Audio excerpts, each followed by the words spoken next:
Welcome to special analysis. నేను రమ్మ మండువా. ఈరోజు అనాలిసిస్లో భాగంగా మనం తీసుకోబోతున్న టాపిక్ ఏంటంటే ఎంపీ రఘురామకృష్ణరాజు విషయంలో అన్ని పార్టీలు కూడా ఎందుకు నిమ్మకు నీరెత్తినట్లు ఉన్నాయి. ఈరోజు రఘురామకృష్ణరాజుకు టికెట్ రాకుండా చేసింది వైసీపీనే అని జరుగుతున్న ప్రచారంలో వాస్తవం ఎంత? ఇప్పటిదాకా కూడా ఆయన టీడీపీ వైపు చూసే ప్రయత్నం చేశారు, జనసేన వైపు చూసే ప్రయత్నం చేశారు.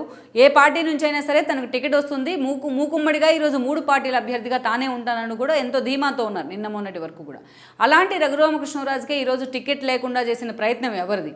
నిజంగానే ఇది వాంటెడ్లీ జరిగిందా? అదేవిధంగా ఆయన కావాలనే పక్కన పెట్టే ప్రయత్నం చేశారా? ఈరోజు నిన్నటి వరకు కూడా చంద్రబాబు నాయుడిని ఆకాశానికి ఎత్తేస్తూ వచ్చిన రఘురామకృష్ణరాజు ఈరోజు చంద్రబాబు నాయుడిని ఎందుకు విమర్శ చేసే ప్రయత్నం చేశారు? అయితే ఎట్ ద సేమ్ టైం ఈ అంశం ఈరోజు వైసీపీ తనకు అనుకూలంగా మార్చుకునే ప్రయత్నం ఎందుకు చేస్తోంది? నిజంగా ఈ టోటల్ ఎపిసోడ్ వెనుక వైసీపీ ఉందని జరుగుతున్న ప్రచారంలో వాస్తవం ఎంత? అయితే ఈ ప్రశ్నలకు సమాధానం తెలుసుకునే ముందు గతంలో జరిగిన పరిణామాలను కూడా మనం ఒకసారి తెలుసుకోవాలి.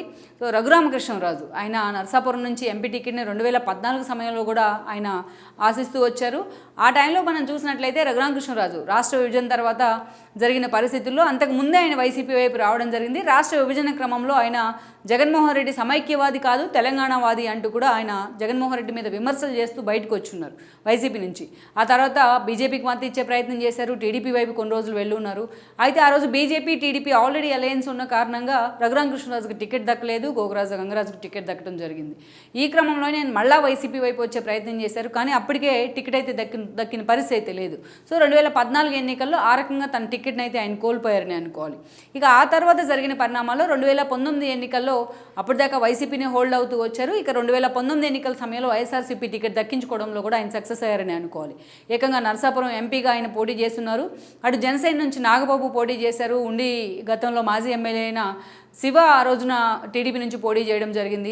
ఇక ఇలాంటి సమయంలో కేఏ పాల్ కూడా ప్రజాశాంతి పార్టీ నుంచి ఆ రోజున పోటీ చేశారు. వీళ్ళందరినీ ఓడించి మరి ఆ రోజు రఘురామకృష్ణరాజు నర్సాపురం ఎంపీగా గెలిచారు. అయితే గెలిచిన కొద్ది రోజుల పాటు జగన్మోహన్ రెడ్డికి ఆయనకు మధ్య సత్సంబంధాలే ఉంటూ వచ్చాయి. అయితే జాతీయ స్థాయిలో రఘురామకృష్ణరాజు ఒక సక్సెస్ఫుల్ పారిశ్రామికవేత్తగా ఆయనకు పేరున్న విధానం కావచ్చు, అటు బీజేపీ అగ్రనేతలతో ఉన్న సంబంధాలు కావచ్చు, గతంలో ఎందుకంటే కొన్ని రోజులు బీజేపీలో ఉన్నారు ఆయన. సో ఇలాంటి సిచ్యువేషన్లో బీజేపీతో రఘురామకృష్ణరాజుకున్న సత్సంబంధాలే జగన్మోహన్ రెడ్డికి రఘురామ్కి మధ్య దూరాన్ని అయితే పెంచుతూ వచ్చాయి. ఇక అనేక నిర్ణయాల్లో రఘురామన్ పక్కన పెట్టిన తీరైతే మాత్రం ఆయన రివోల్డ్ అయ్యే ప్రయత్నం అయితే చేశారు. ఈ క్రమంలోనే ఆయన రెబల్ ఎంపీగా మారుతూ వచ్చారు. సో దీనిలో భాగంగానే ఆయన మీద అనర్హత పిటిషన్ వేయాలంటూ ఏకంగా జగన్మోహన్ రెడ్డి అని టీం కంప్లైంట్ కూడా చేసిన పరిస్థితి అయితే ఉంది స్పీకర్కు. ఇలా ఇక అదే సమయంలో ఆయన అదే స్థాయిలో వైసీపీ నుంచి ఒక సఫికేషన్ అయితే ఎదుర్కొంటూ వచ్చారు. ఏకంగా ఆయన మీద సిఐడి కేసులు పెట్టి బలవంత పరీక్షలు చేస్తున్నారు. ఇక ఆయన ఇంట్రాగేషన్ పేరుతోని ఆయనని భౌతికంగా హింసించిన పరిస్థితి కూడా ఉంది. ఇక అప్పటి నుంచి పూర్తి స్థాయిలో ఒక రెబల్ ఎంపీగా మారుతూ వచ్చారు జగన్మోహన్ రెడ్డికి. కరోనా లాంటి ఒక పాండమిక్ పీరియడ్లో సైతం ప్రతిపక్షాలు బయటకు వచ్చి మాట్లాడాలి అనుకున్న సమయంలో సైతం మాట్లాడేందుకే భయపడుతున్న సమయంలో రఘురామకృష్ణరాజు వాళ్ళందరికీ కూడా ఒక వాయిస్గా మారారు. ప్రతిరోజు కూడా జగన్మోహన్ రెడ్డి వైఫల్యాలను మీడియా ముందు చెప్పే ప్రయత్నం చేస్తున్నారు. ఆయన ఢిల్లీలో ఉన్నా, ఏపీలో ఉన్నా, హైదరాబాద్లో ఉన్న, తెలంగాణలో ఉన్న ప్రతిరోజు కూడా రచ్చబండ పేరుతో రఘురామకృష్ణరాజు ఒక నెంబర్ ఆఫ్ ఇష్యూస్ని హైలైట్ చేస్తూ వచ్చారు. ఒక మాటలో చెప్పాలంటే సామాన్య ప్రజల గొంతుగ్గా మారిన పరిస్థితి, ప్రతిపక్షాలకు ఒక ధైర్యాన్ని అయితే కలిగించారని ఆయన మీద కొన్ని ప్రశంసలు ఉన్నాయి. అదే సమయంలో అటు జనసేన అధినేత పవన్ కళ్యాణ్తో పాటు ఇటు చంద్రబాబు నాయుడుకి కూడా ఆయన సన్నిహితంగా మారడం జరిగింది. దానిలో భాగంగానే ఆ తర్వాత పరిణామాలన్నీ కూడా అత్యంత వేగంగా మారుతూ వచ్చాయి. ఇక జనసేన టీడీపీ పొత్తులు ఎప్పుడైతే కుదిరాయో అప్పుడు ఏదో ఒక పార్టీ నుంచి తనకే టికెట్ అనే ధీమాతో ఉన్నారు ఆయన. ఇక అంతకంటే ముందైతే డే 1 నుంచి కూడా తాను బీజేపీ అభ్యర్థిగా పోటీ చేయాలనే ధీమాలో ఉన్నారు. బీజేపీ నుంచి టికెట్ వస్తుందని కూడా లెక్కలు కట్టారు. ఈవెన్ బీజేపీ, జనసేన, టీడీపీ కలిసి ఒకే వేదిక మీద పొత్తులు పెట్టుకుని ఎన్నికలకు వెళ్తున్న మొన్నటి సమయంలో కూడా తనకి టికెట్ వస్తుందనే ధీమాతోనే ఉన్నారు ఆయన. సో ఈ క్రమంలోనే చంద్రబాబు నాయుడు కూడా ఎలాగైనా బీజేపీ నుంచే రఘురామ్ పోటీ చేస్తారన్న ధీమాతో ఆయన కూడా సైలెంట్ ఉండడం జరిగింది. రఘురామ్కి ఈరోజు టికెట్ లేకుండా పక్కన పెడతారు అన్న విషయాన్ని అయితే ఎవరు ఊహించుకోలేకపోయారు. పొలిటికల్ పార్టీస్ కావచ్చు, ఆయా పార్టీల నేతలు కావచ్చు, ఆయనకు మద్దతు ఇస్తున్న వాళ్ళు కావచ్చు, ఆయన్ని ఏదైతే ఓన్ చేసుకుంటున్నారో రాష్ట్ర ప్రజలు కావచ్చు. అయితే అలాంటి సిచ్యువేషన్లో ఈరోజు బీజేపీకి నర్సాపురం సీట్ అనేది ఒక ఆబ్లిగేషన్ అయింది. అక్కడ శ్రీనివాస్ వర్మని బరిలో దించడం జరిగింది. అయితే శ్రీనివాస్ వర్మ బ్యాక్గ్రౌండ్ ఏంటి, ఆయనకి జనం మద్దతు ఎంత ఉంది అనే విషయాన్ని పక్కన పెట్టి ఈరోజు బీజేపీ బ్లంట్గా ఆయనకైతే ఒకవైపు టికెట్ ఇచ్చే ప్రయత్నం అయితే చేసింది. అదే సమయంలో జనం వాయిస్గా, జనం గొంతుగ్గా మారిన రఘురామకృష్ణరాజుని పక్కన పట్ల అటు టీడీపీ, ఇటు జనసేన, అటు బీజేపీ మీద కూడా అదే స్థాయిలో ఒక ఆగ్రహం అయితే వ్యక్తమవుతూ వస్తుంది ఆయన ఫ్యాన్స్ నుంచి, ఆయన అభిమానుల నుంచి. కామన్ మ్యాన్ నుంచి కూడా మెజారిటీ. అయితే ఇదే సమయంలో మనం చూసినట్లయితే ఆయనకి టికెట్ రాకుండా చేయడం వెనుక వైసీపీ ఉంది, వైసీపీ బీజేపీ లాబింగే పనిచేసింది అనే చర్చ అయితే జరుగుతూ వచ్చింది.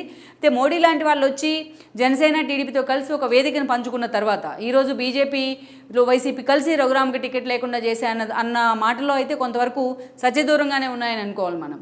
అయితే ఈ ఇష్యూలో మాత్రం రఘురామకృష్ణరాజు అటు చంద్రబాబు నాయుడు కూడా టార్గెట్ చేసే ప్రయత్నం చేశారు. బట్ తర్వాత చంద్రబాబు నాయుడు అండ్ టీం కూడా దాన్ని చాలా సీరియస్గా తీసుకున్న సిచ్యువేషన్ అయితే లేదు ఈరోజు. ఎందుకంటే ఆల్మోస్ట్ 5 yearsగా రఘురామకృష్ణరాజు జనం తరపున, జన సమస్యల తరపున ఆయన వాయిస్ వినిపిస్తూనే ఉన్నారు, ప్రజలు గొంతుగ్గా మారారు.